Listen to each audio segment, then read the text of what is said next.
welcome back to Nadira's kitchen. Today we're going to be making some spicy lasagna. So to find out how to make it and what ingredients to use, please carry on watching.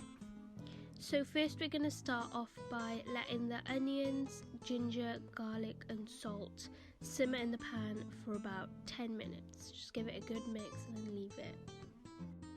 Now it's time to add the keema into the pan, so we're going to add that and then give it a good mix.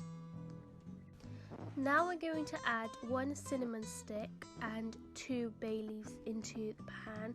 So as you can see, the keema has started to boil, so just leave it open for a bit and then add those in and give it a good mix.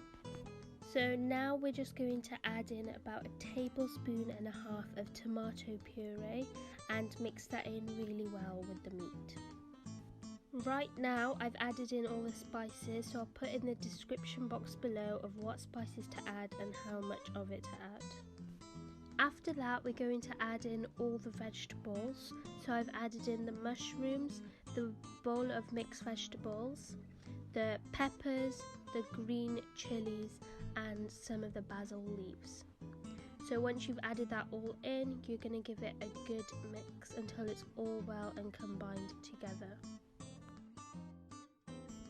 So I've just added in some paprika powder and I'm just going to put the heat on medium and let that sit for about 10 minutes with the lid on. After 10 minutes we're going to add in the lasagna sauce, so you want to use the entire thing and then give it a good mix. Then you want to add 1 oxo cube in and mix it in with the meat. So now we are going to make the white sauce for the lasagna.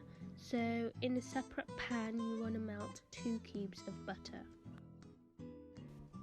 Once the butter has melted, we're going to add in about 2 tablespoons of flour and just keep mixing it until it becomes quite dry and moist like a dough.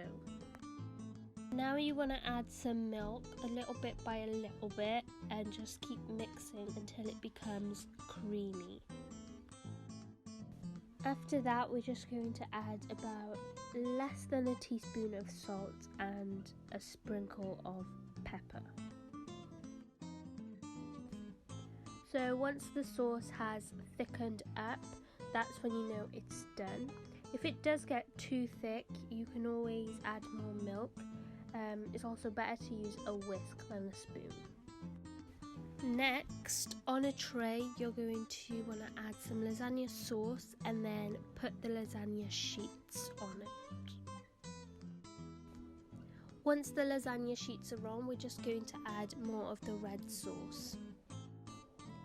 Now we're going to spread some of the white sauce on top of the lasagna sauce. Ideally it should cover the whole thing, but this is fine as well. You basically just continue that step with the lasagna sheet, the sauce, the white sauce, and just carry on doing that until you get to the top where you just sprinkle on all the cheese and some pepper. It then goes into the oven for about 10 to 20 minutes. So this is how my lasagna came out. I hope you enjoyed this video. If you did, please give it a big thumbs up, subscribe to my channel, hit the notification bell, and also comment down below what other videos you'd like to see me do. Thanks so much for watching and I'll see you next time. Bye!